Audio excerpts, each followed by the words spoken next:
Thank you very much, Emily. I'm State Senator Jason Lewis. Good morning, everyone. Thank you so much for joining us for our panel discussion this morning, which is titled Helping Small Businesses Get Through the Pandemic. We are very pleased that you were able to join us to discuss both state and federal programs and resources which are available to help support our small businesses and our nonprofits during this ongoing pandemic. I want to just start out with a few thank yous. First, for Emily Graniff and Tom Dalton in my office. Thank you for helping to put together today's forum. We also have my colleague, Representative Rich Haggerty, with us this morning.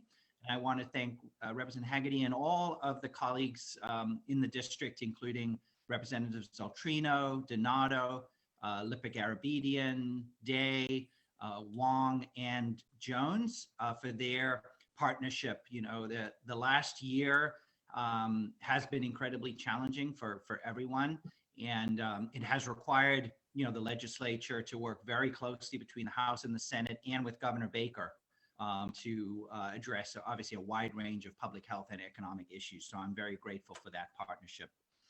And then finally, I'm very grateful to our local chambers of commerce for certainly helping to sponsor today's event, but more importantly for the work that our chambers have been doing every single day through the pandemic to try to provide a lifeline for many of our local businesses and nonprofits. So I want to just specifically thank the leaders of our local chambers, John Smolinski of the Wakefield Linfield Chamber, Joan Ford Mongeau of the Malden Chamber, Lauren Grimmick of the Melrose Chamber, and extra big thank you to Lauren, since she's going to be retiring from the Melrose Chamber soon, and we're so grateful for her service.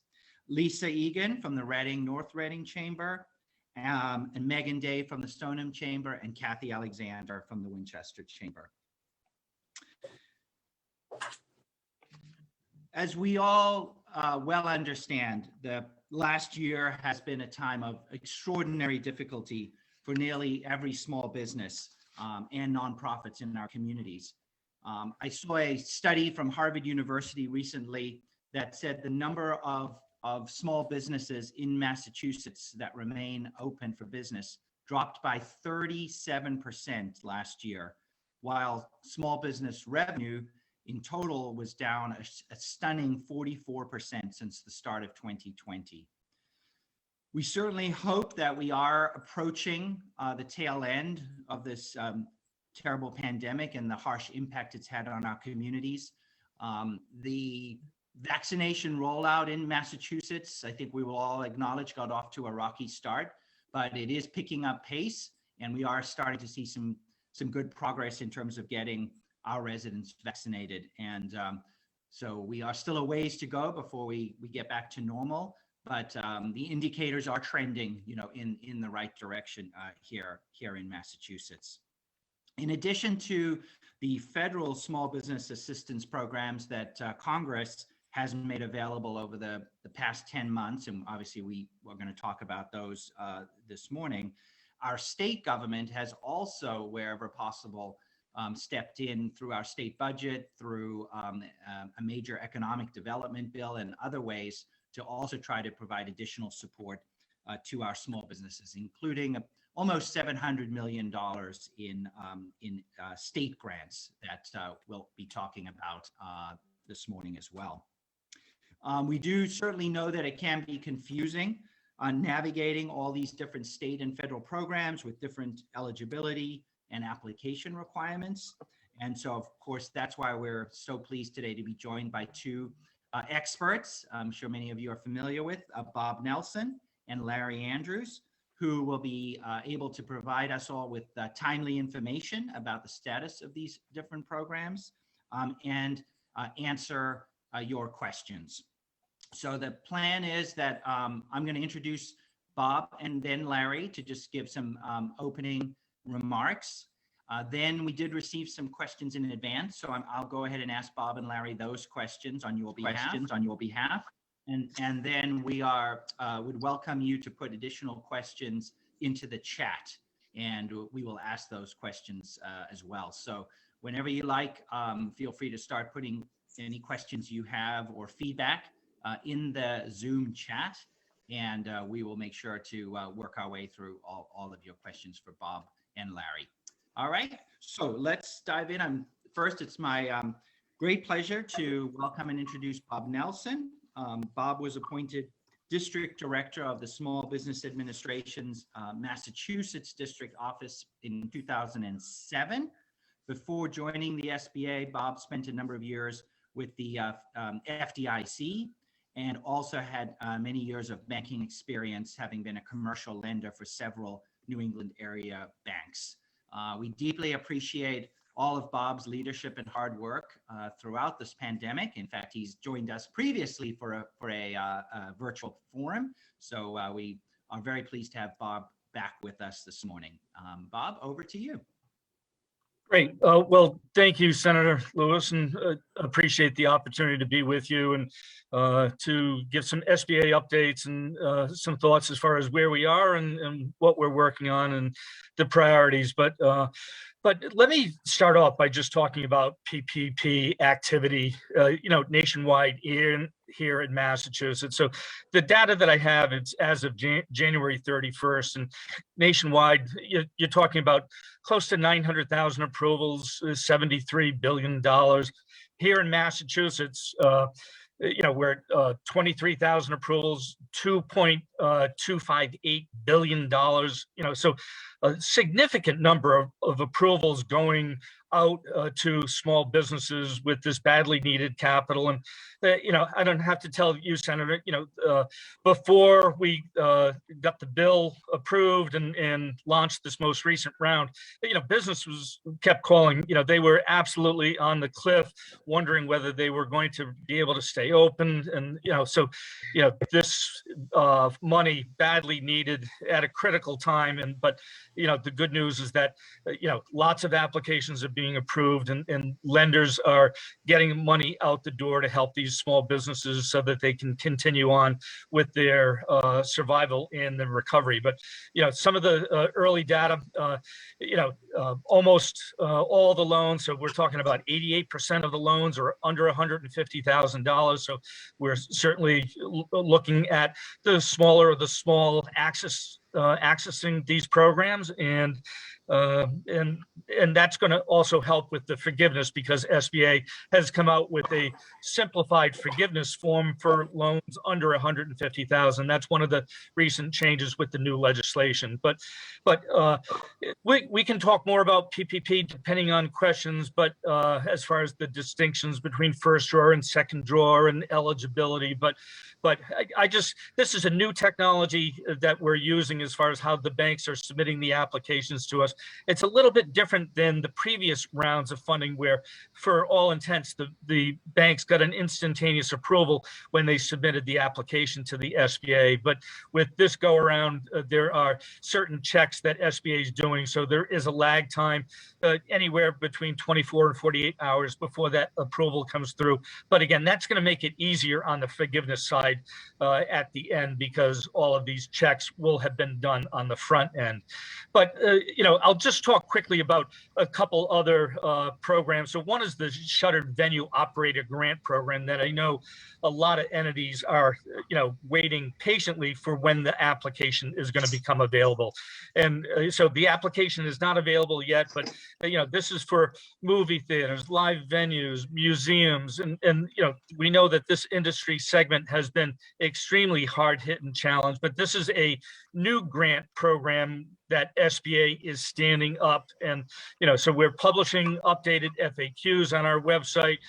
So I would suggest that folks look at that. But one of the big things with the SVO grant, because it is a government grant, you need to register in SAN. So at www.san.gov, and it is not an overnight process. So for entities that are interested in applying for one of these grants, please prepare and get ready and get your SAM registration complete. That's my biggest advice for all potentially eligible and interested entities. But SBA came out with enhancements to our lending program. So this is on our regular loan programs, our 7A guarantee, our 504, our micro loan program.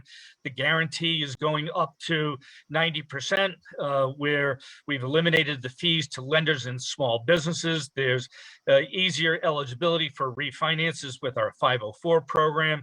Our Express program goes back up to $1 million with a 75% guarantee for loans under $350,000. But this is going to give the lenders incentive to make loans with our regular loan programs and helps save small businesses money, but to provide them another source of funding and access. And so as part of my introduction, Senator, you mentioned how I started as the district director in 2007. So, I was right there with the economic crisis. And this is one of the things that SBA did back then to jumpstart lending by increasing our guarantee, eliminating fees. And it did what it needed to do back then. And certainly we're hoping that these enhancements to our programs are going to help the lenders to use our regular loan programs to get capital out. But the lending community, I do have to just say, it is everyone that is working on this. And it's not just the SBA staff. I have a small team of 13, including myself, but it's chambers of commerce. It's the Association of CDCs. It's SBA's resource partners, the Small Business Development Center, SCORE Network, our women's centers. There are so many community organizations that are helping small businesses with their applications and understanding how to access and to take advantage of the programs and the resources. And it really is, a wonderful to see everyone pulling together. And it's all about rebuilding the Massachusetts economy, and certainly the good work that Mass Growth Capital has done with their grant programs. And it's a wonderful complement to the federal programs. But, there's a lot of efforts to try to help our small businesses to continue on with their recovery and survival. So I'll stop there, and certainly looking forward to the questions and the further discussion. But thank you again for the opportunity to share some thoughts with you. Great. Thank you so much, Bob. And again, thank you to you and your team. You've been working so hard and you've been super responsive throughout this pandemic. And also glad you mentioned the SCORE and the Women's Center and other community organizations that have been all stepping up to help small businesses work, sort through these different programs. Really appreciate all of their help. Bob, just there looks like in the chat, somebody just wanted you to mention that website again. So if you could just mention that, and then Emily, maybe we can just put the link right in the chat. Yeah, so just think Uncle Sam. So it's sam.gov. So www.sam.gov. And so if we are doing a tutorial and a webinar on Friday on the SAM registration process, so I can get that information off to Emily. But if you visit the Massachusetts SBA website, you'll find out. And we're going to do a couple repeats of this because we want to make sure that the Massachusetts entities that they're prepared. So as soon as the application period opens for these grants, they're ready. They have their SAM registration complete, and they're good to go. Great. All right. So again, we're going to come back to questions for Bob, any SBA programs in a moment. And feel free to just start putting any questions or comments or feedback you have directly in the chat. Next, it is my great pleasure to introduce and welcome Larry Andrews. Since 2014, Larry has served as the president and the CEO of the Mass Growth Capital Corporation. MGCC is an economic development and lending quasi-public agency of the Commonwealth, whose mission is to support our small businesses. Before joining MGCC, Larry was a senior vice president at the Savings Bank of Wakefield. So you're back home with us today, Larry, and we have some folks from Wakefield on the Zoom. The SBA named Larry the 2018 Financial Services Champion of the Year for Massachusetts. Larry, it's thank you. It's great to have you with us this morning. Over to you. Thank you, Senator Lewis. It truly is good to be on the phone with a lot of friends I see on here, Steve Mayo, I may have to do a use tax because Mass Growth Capital is headquartered out of Converse Street right now. So a lot of money has gone through Wakefield in order to get out to small businesses. And I grew up in Reading, and so I'm a Reading Rocket, and so this is really home. And so I do appreciate the opportunity to talk a little bit about, and as Senator said, what not only the governor but also the legislature has done for small businesses. And I'll give you just a little bit of background on Mass Growth Capital and my banking career, and I left the savings bank 6 years ago in order to head up Mass Growth Capital, which is really a state agency to really look at gaps in lending for certain segments in which typically, for whatever reason, either banks or other financial institutions are unable to lend into. And so most often it's minority communities, women-owned businesses, veteran-owned businesses, LGBTQ, disabled businesses, really looking at ways in which any small business should have access to not only resources, but also to capital. And so that's why I made the switch into sort of public service, and who knew that truly this crisis, this public health crisis and economic crisis would be sort of front and center for Mass Growth Capital. And so that's where Mass Growth Capital is really working right now, is around grants. And as Bob said, we work hand in hand. And so the idea is that we try it again. We look for gaps in which either the federal government, through PPP, for whatever reason, is not meeting certain segments of the economy. And we try to look at ways in which, again, directed by the legislature and by the governor, is to try to find ways in which we can provide money.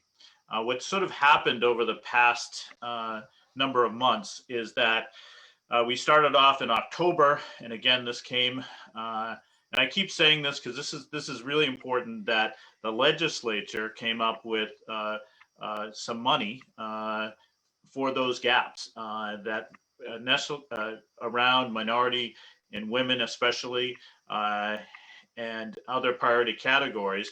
And it started off at $10 million. And then we were able to get additional money from HUD. And so it was $20 million. And that continued to grow. And as the crisis became more apparent as to how it was affecting certain segments of small businesses, that then turned into $50.8 million. Looking and taking applications, we received over 11,000 applications in 3 weeks.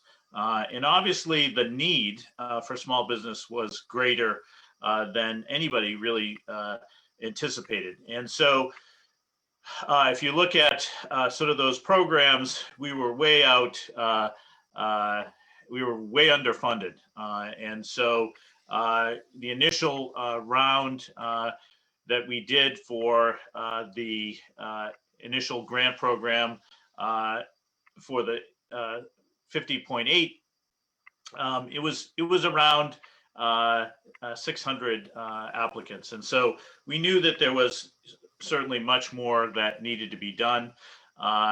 And so we continued on, and initially 94% of the grants were given to minority populations. And again, because of not only how the public health crisis had affected certain segments of our communities. The initial grants were to minority and women-owned businesses. Since then, and I'll give you the exact day, December 20th, I got a call from Secretary Keneally, who's the Secretary of Economic Affairs, saying that there's additional money that may. So we ended up getting an additional $700 million, $700 million, in order to look at, again, not only the existing demand for grants in Massachusetts, but also looking at some of those businesses that have been impacted the most, and that those are around sector related. So all that to say is that we stood up a grant program on December 27th. So within a week, we had received additional grantees, and we're close to 20,000 applications that we've received at Mass Growth Capital. And so we have gone through all of those. And last week we awarded 4,000 additional grants. And so so far we've awarded over this week will be over 10,000 grants to applications throughout Massachusetts. So it's come very quickly, and obviously it's something that truly there's lots of need for it, and things have gone very, very. So I'm going to give you, it's empoweringsmallbusiness.org, empoweringsmallbusiness.org, and that will sort of give you other resources, around Massachusetts, in which you can find help as far as other grant programs, as well as accessing the Small Business Administration programs as well. And obviously we are currently doing grants, but again, as far as if anybody has issues around getting funding or questions, certainly now you know where I live on Converse Street in Wakefield, so you can come right to my house. And seriously, if you need help, please contact me directly. Thank you very much, Larry. And so sorry for those interruptions. Just want to apologize to everybody. We do ask everybody to please stay muted as well, as best we can, and hopefully won't be further interruptions for our guests. So let's move to, there's a question in the chat, and we also received the same question in advance. Bob, I think this one is for you because it's about the Shuttered Venue Operator Grant Program, which was a newly created in the bill that Congress passed at the end of December. As you said, Bob, it's not yet open for application. So the question is for folks who are unsure about what the qualifications will be and whether they will meet them and exactly what the timing is for that program. They're trying to decide whether they should be applying for a PPP in the PPP program, the Paycheck Protection Program, or waiting to apply to the Shuttered Venue Operator Program. So maybe you can give some advice around that. Sure. So it doesn't matter if an entity received a PPP prior to August 8th. So the previous two rounds, they're eligible to apply for the Shuttered Venue Grant. But they can't be going for a new PPP second draw or a first draw, and also the SVO grant. So they have to make a decision as far as do they want to go for one or the other. So when you think of PPP, it's probably the way that they can get money the quickest, because it's a relatively quick application. They work with their PPP lender. It's a quick review on the part of the lender. They submit it to the SBA. It's typically going to get an approval within 24 to 48 hours. The lender has 10 days to disperse the money. And so they're going to get the money quicker with a PPP. On the SVO grant, we don't have the applications open yet. I know that there's going to be a tremendous amount of interest in it. There is going to be a process to go through those applications. There are some priorities for the hardest hit and the small businesses, but businesses can probably get more money. There's more eligible uses of proceeds with the SVO grant. They can get, up to 45% of their gross revenue for 2019 with the SVO grant. But it really is a decision that depends on the business, on how quickly they need the money. Do they have the luxury of waiting a little bit for the SVO grant portal to open? That's the suggestions that I would give to folks, and the way that I would be approaching it. They're, basically they can get almost the same amount of money, but one is a grant, one is a forgivable loan.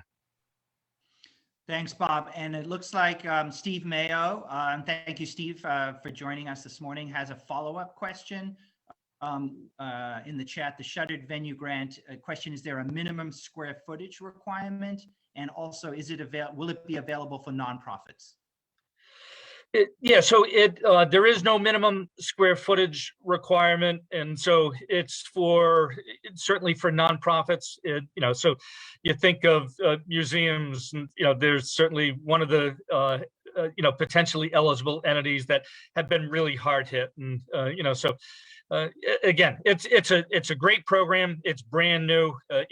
Entities can get up to $10 million, 45% of their gross 2019 income. But there are priorities to try to help the smaller and the hardest hit. There's a set aside for $2 billion for entities that have 50 employees or less. Great. All right. Thanks, Bob. And Steve, just jump in the chat if there's any further follow-up. But definitely sounds like this program is going to be a lifeline for many of our venues that have had to be closed through the pandemic. The next question we got was from, I think this one's for you, Larry. And it's sort of a question about how the guidelines were determined for prioritizing businesses for the state grant program through, that you've been administering through the NGCP. So sort of how is the prioritization determined? And also specifically, do you give consideration to how much the pandemic has impacted a particular business's revenue? Are you looking at how much their revenue is down over the prior year, or does that factor into their decisions about awarding grants?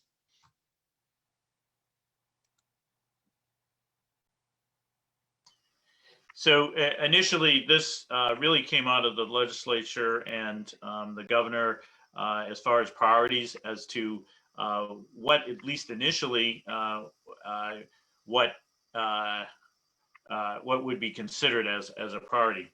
And so those priorities were women, minorities, disabled, LGBTQ, and veterans. That was not an exclusive priority. Those are also those were the priorities for at least initially, and so that initially was what was funded in the initial phase.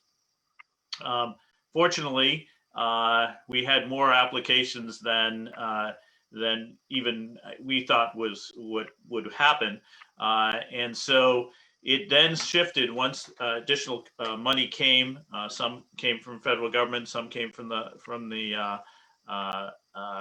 budget. That those priorities, basically, we look to fund all of those priorities. And so, in the beginning, we were only going to sort of be able to look at some of those priorities, but now we're able to look at all of them. And then on the 27th, when the sector-related grant program, those sectors were around those that had the occupancy had been reduced to 25%. And obviously from any kind of business, if you're reducing down to 25%, or you're closed because of that reduction, those were determined by the governor as those that he wanted to be sure that there was an extra gap in relief for those businesses. And so that's what came out of that. What we did do is that in the initial applications that started in October until November 17th, is that we did look at all sector related businesses in those categories as well. And so basically what we're doing now is funding those that are those priorities, as well as those that were sector related. All right, thanks, Larry. Next question we have, and you've probably heard this one before, relates to franchises. So franchises, like for example, we have many in the fitness industry, but many other industries as well, are not, as I understand it, are not currently eligible for grants. So the question is, do you see this changing? What would you advise, an owner of a franchise? Yeah, that is a very tough question because it was excluded by the administration, and at this point, that exclusion does not look like that's going to change, and all grants have been closed at this point. What we do know is that PPP is a real alternative, and when we first started this, PPP, because of sort of the transition, obviously in federal government, PPP was delayed until funding happened, and there was also a recognition that there was just not enough money in order to meet all the needs that were there, and again, not knowing exactly, how long or when other federal aid would happen.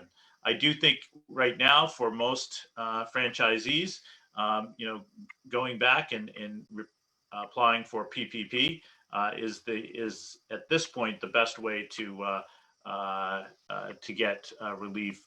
And as I was interviewed by the Globe. We don't know what other things are going to be coming down. Obviously, the stimulus plan has other federal funds.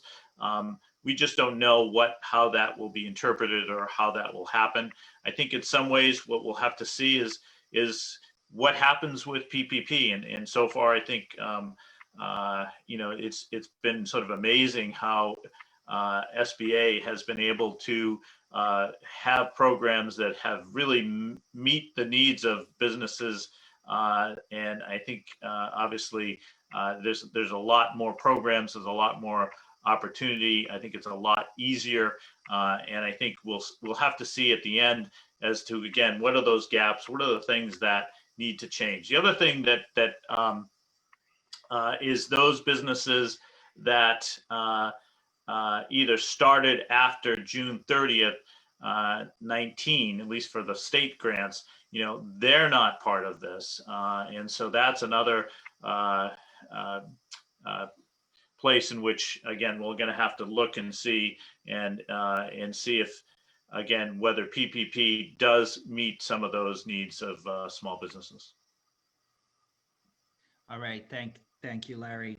A question about another specific sector, which, as we all know, restaurants have been also very, very hard hit. Restaurants, of course, are eligible for the programs we're talking about, like the PPP, obviously the state grants as well. I know many restaurants have received those, but the question specifically we got is specific support for restaurants to enable outdoor dining. Of course, no one's dining outdoors right today, but the groundhog told us spring will be here in another 6 weeks, and I'm sure we're all looking forward to being able to do outdoor dining again. So anything specific to restaurants and outdoor dining support that you can speak to, I guess, either of you? So on the PPP program, so for accommodations in food services businesses, they're eligible for a higher loan amount. So, for most businesses, it's 2.5 times the average monthly payroll. For accommodations and food service, they can get 3.5 times their average monthly payroll. The business needs to spend 60% of the money on payroll expenses, but 40% on other eligible expenses. And as part of the legislation, it expanded what those other eligible expenses could be. And so, for adaptive expenses to pivot the business to, outdoor dining, tents, igloos, heaters, upgrading HVAC systems in order to try to, prevent transmission of, bacteria and other things. These are all, eligible uses of the PPP money. So, we do know that accommodations and food service have been extremely hard hit. And so, the PPP program has changes which are going to help them to address that. But one of the other programs that SBA has, it's called the CARES Act program. And this is the program where SBA is actually making the payments on existing borrowers and new borrowers loans. So, that's our 7A guaranteed, 504, our microloan program. So for existing borrowers, we're going to pay 3 months worth of their principal and interest payments. It's capped at $9,000 per loan. But for businesses that are in certain industry sectors, and accommodations and food service is one of those sectors, they'll be able to get an additional 5 months worth of payments from the SBA. So you're talking about a total of 8 months worth of payments that SBA would be making on these existing loans. And we're not talking about just pushing the payments off in a deferment. The SBA will actually be making the principal and interest payments on these loans. So it really is a huge economic stimulus and a big benefit for the businesses here in the Commonwealth, just because historically we have been very, very productive with SBA's traditional loan programs. Great. Did you want to add anything, Larry? Yeah, just as far as so far, we've made over 2,000 grants to restaurants, and that continues to be one of not only the sector related, but also of great need. And so that continued. That is, this is going to have a tail on this because especially those that have been closed. And we've seen it before when we were dealing with the Merrimack Valley gas crisis, is that consumers changed their habits. And so this not only is going to be making sure that people have money to open and have taken care of them, but really getting back and doing the things that make them attractive to getting back into sort of the old regular habits. And so, and I'm glad to see some of the chambers here, because that is really going to be, one of the focuses that we're all going to have. Right now, I can't wait to go back to my Friday night haunt, but at this point, that is a real concern for especially restaurants, as well as many of the retail stores as well. Thank you to both of you there. Really appreciate the support for our restaurants. This is a sort of a follow-up question for you, Larry. So if a business has been approved for a first round grant through the MGCC, but hasn't yet been funded, is it possible to switch to a sector-specific grant? I believe that's the question. Yes, no, unfortunately. And part of this is around we've got so many moving pieces, close to 20,000 application is that you're basically, whatever you applied for has to, at this point, happen. There was an opportunity prior to closing. You could have withdrawn your application and then applied again, but at this point, that is not possible. All right, thank you. Let's see, we have a question, Bob. This one's probably for you. This is sort of back to event venues if they are entirely closed and are not planning to reopen, perhaps till the spring or even the summer when things get back to closer to normal and people are vaccinated.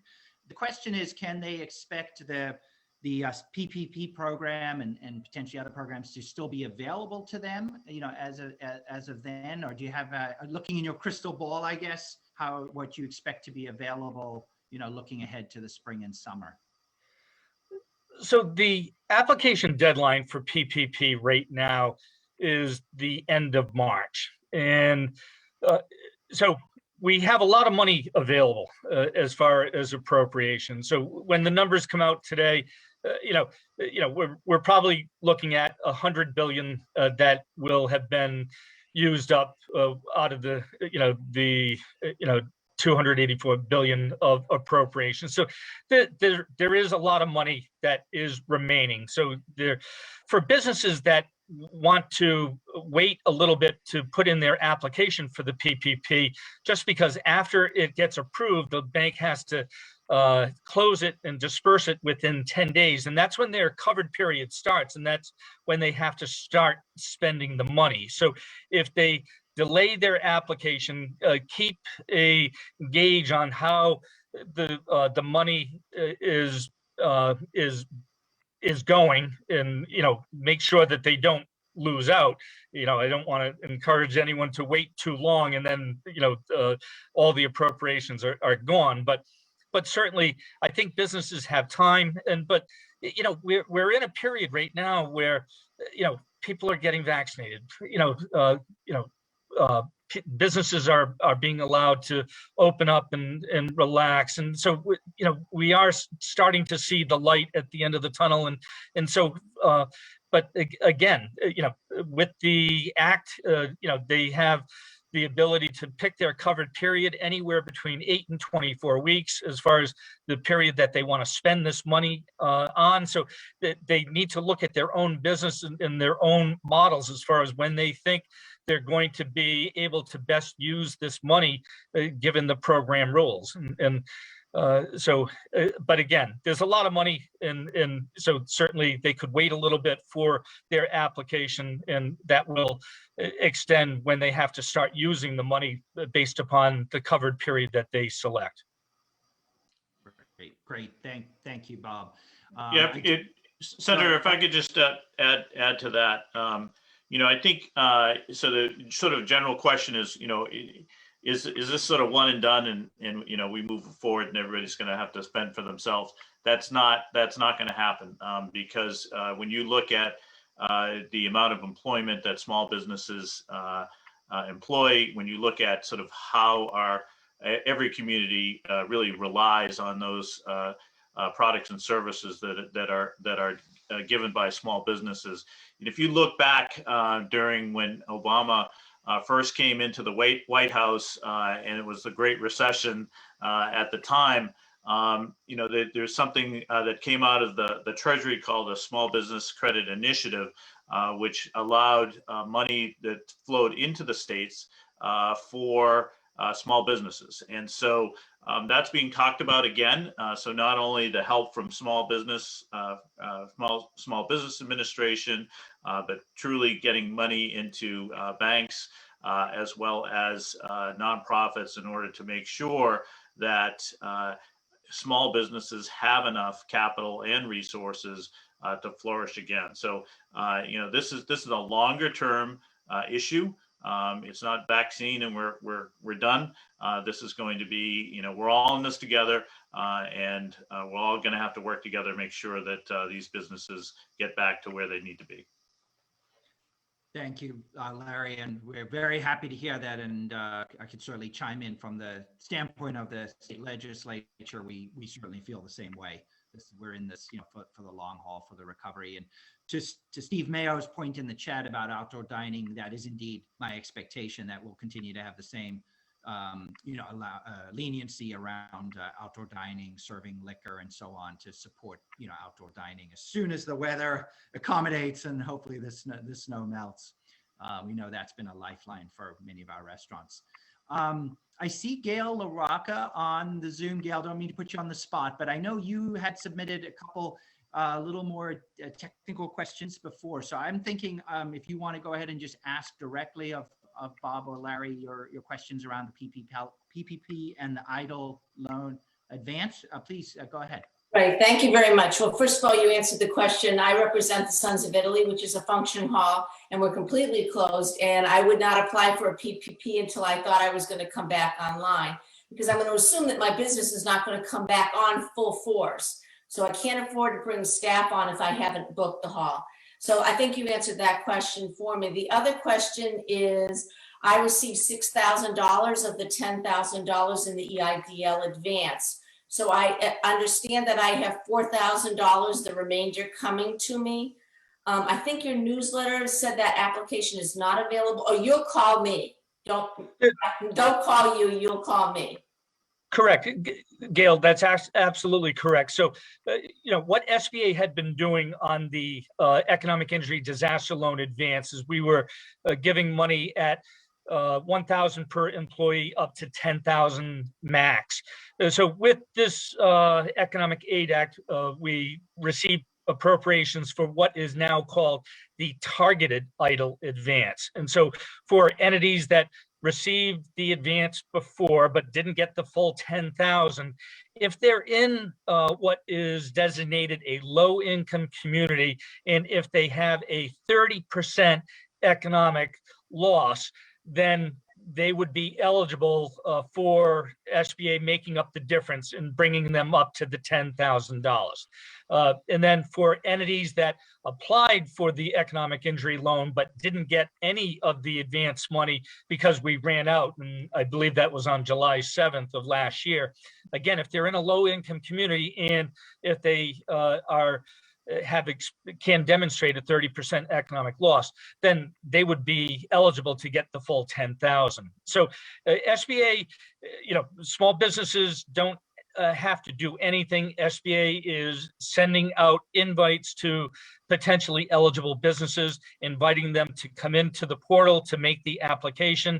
And so as far as the definition of a low-income community, it's designated by the IRS. There's, on IRS's website, there's 5 different criteria. We're using 4, which are geography-based, but we're coming out with a mapping tool where businesses will be able to put in their address in order to see whether they are in one of these communities where they'd potentially be eligible for additional grant money through the idle advance. In my case, since I'm from Winchester, I assume I would not qualify in the low income. However, the people who rent the hall tend to come from a low income demographic. So in other words, I will still get a notification. And if my revenue is such that it shows that I've lost, X number of dollars over 2019, I would still be able to be considered.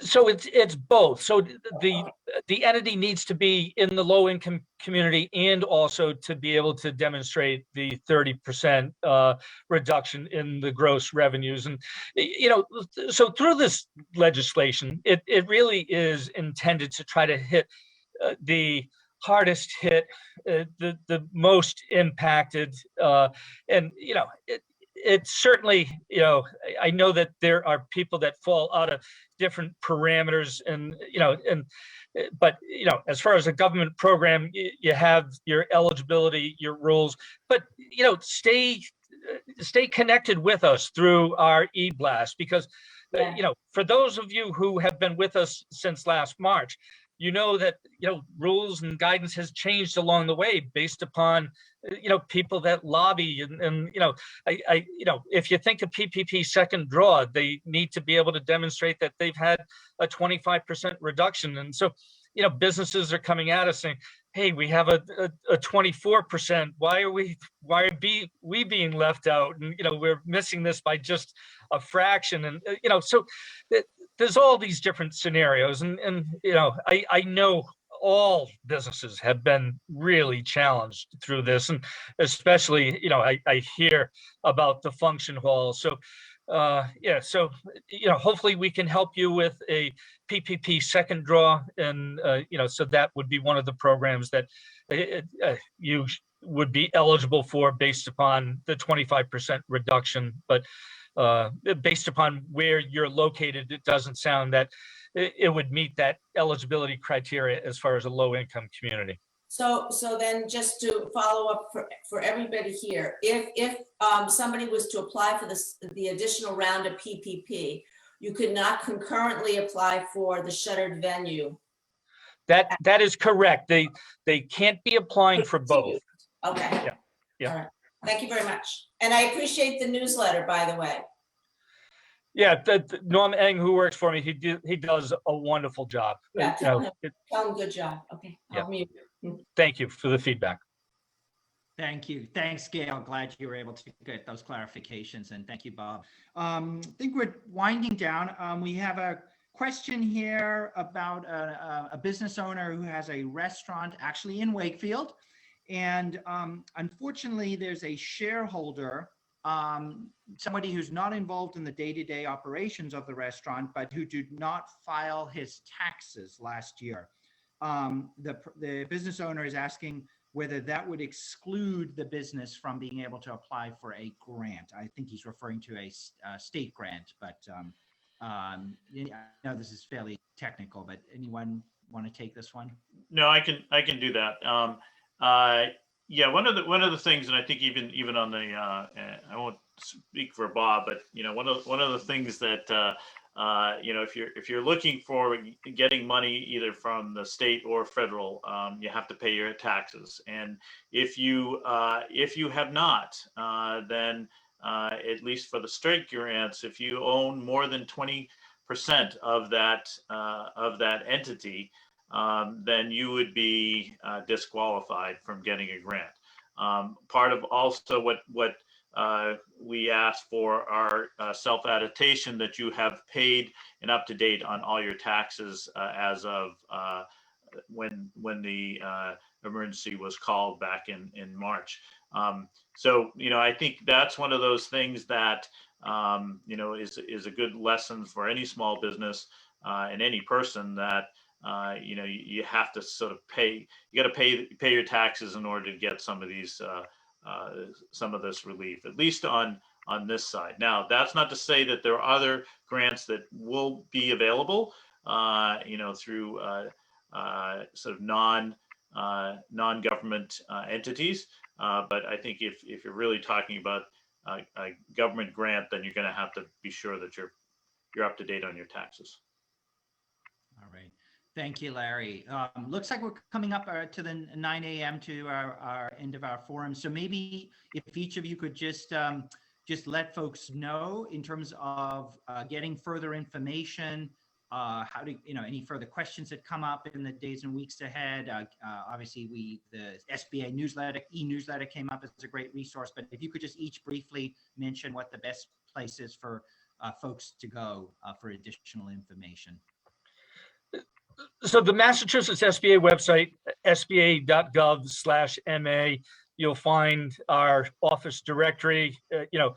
Everyone in my office, we're all working remotely. All of the office phones are transferred to cell phone devices, SBA devices that staff has. So everyone's accessible. You have emails. You have phone numbers where you can get us. We do have a general mailbox where we're monitoring that on a daily basis to answer questions. So that email box is Massachusetts DO, and the DO stands for District Office, Massachusetts DO@sba.gov. But I would encourage folks to sign up for our e-blast. And so if they go onto any SBA website, there'll be a pop-up. Do you want to sign up for e-newsletter?